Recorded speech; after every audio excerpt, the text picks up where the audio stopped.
अस्सलाम वालेकुम जमशेद भाई, ये वो बच्चे हैं जो 17 नवंबर को ये पैदा हुए थे। ये 3 ये है,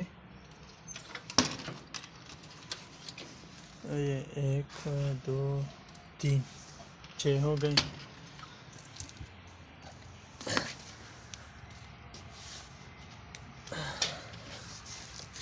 और 3 ये टोटल 9 बच्चे हैं।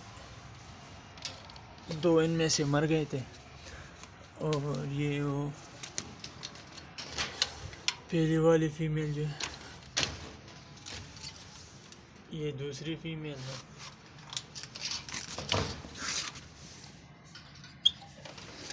और ये तीसरी फीमेल है। ये क्रॉस हुई है। अब पता नहीं कि ये कब बच्चे देंगे। ये पहला वाला नर है और ये दूसरा नर है।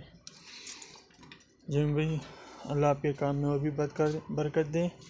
अल्लाह आपको कामयाबी दे और अल्लाह आपके काम में मुकम्मल कामयाबी हासिल करे, आपको और हमें भी। आमीन।